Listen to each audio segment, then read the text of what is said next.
She wove garlands of flowers and ivy, or watched the flickering of the shadows and glancing of the leaves. Sometimes she sat beside a stream, and as her thoughts passed, threw flowers or pebbles into the waters, watching how those swam and these sank. Or she would set afloat boats formed of bark of trees or leaves, with a feather for a sail, and intensely watch the navigation of her craft among the rapids and shallows of the brook. Meanwhile her active fancy wove 1,000 combinations. She dreamt of moving accidents by flood and field. She lost herself delightedly in these self-created wanderings, and returned with unwilling spirit to the dull detail of common life. Poverty was the cloud that veiled her excellencies, and all that was good in her seemed about to perish from want of the genial dew of affection. She had not even the same advantage as I in the recollection of her parents. She clung to me, her brother, as her only friend, but her alliance with me completed the distaste that her protectors felt for her, and every error was magnified by them into crimes. If she had been bred into that sphere of life to which by inheritance the delicate framework of her mind and person was adapted, she would have been the object almost of adoration, for her virtues were as eminent as her defects. All the genius that ennobled the blood of her father illustrated hers. A generous tide flowed in her veins. Artifice, envy, or meanness were at the antipodes of her nature. Her countenance, when enlightened by amiable feeling, might have belonged to a queen of nations. Her eyes were bright, her look fearless.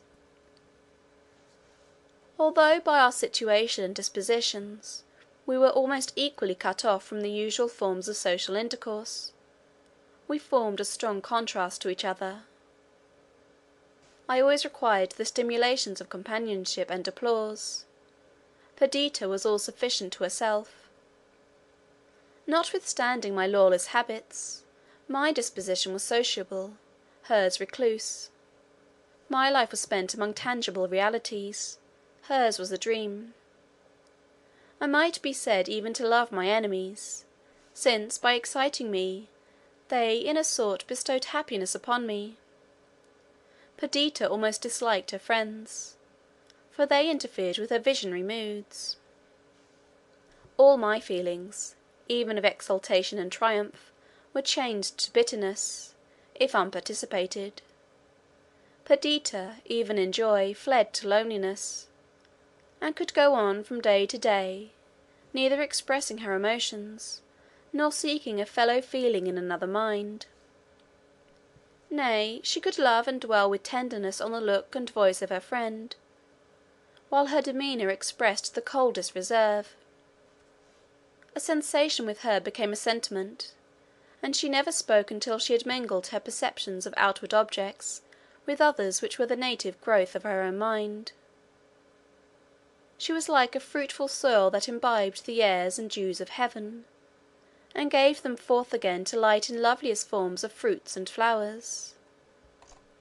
But then she was often dark and rugged as that soil, raked up and new sown with unseen seed. She dwelt in a cottage, whose trim grass plat sloped down to the waters of the lake of Ullswater. A beech wood stretched up the hill behind, and a purling brook, gently falling from the acclivity, ran through poplar-shaded banks into the lake. I lived with a farmer whose house was built higher up among the hills.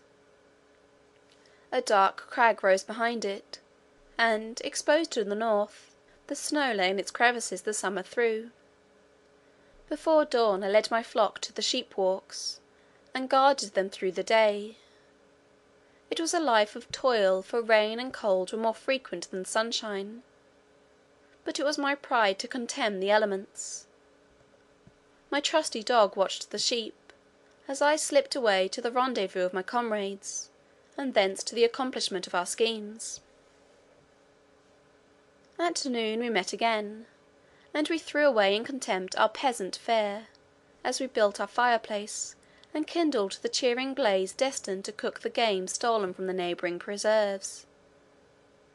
Then came the tale of hairbreadth escapes, combats with dogs, ambush and flight, as, gipsy-like, we encompassed our pot. The search after a stray lamb, all the devices by which we elude or endeavoured to elude punishment, filled up the hours of afternoon. In the evening my flock went to its fold, and I to my sister. It was seldom indeed that we escaped, to use an old-fashioned phrase, scot-free. Our dainty fare was often exchanged for blows and imprisonment.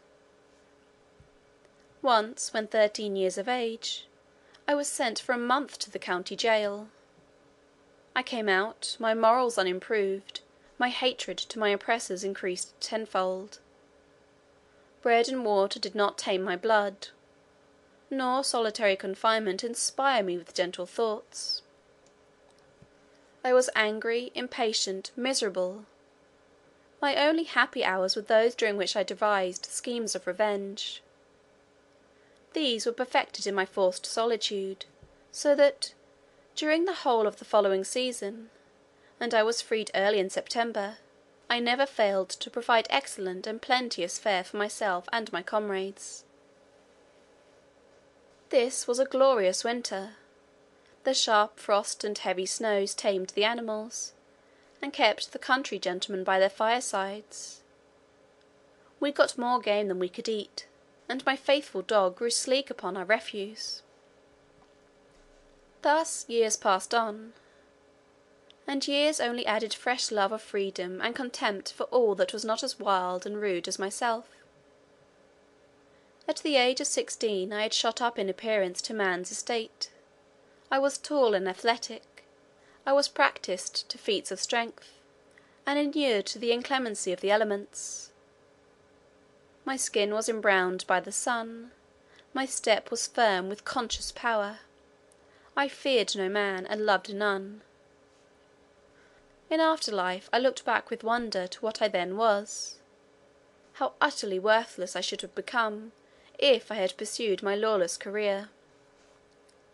My life was like that of an animal, and my mind was in danger of degenerating into that which informs brute nature.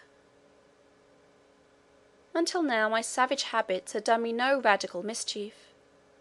My physical powers had grown up and flourished under their influence, and my mind, undergoing the same discipline, was imbued with all the hardy virtues. But now my boasted independence was daily instigating me to acts of tyranny, and freedom was becoming licentiousness.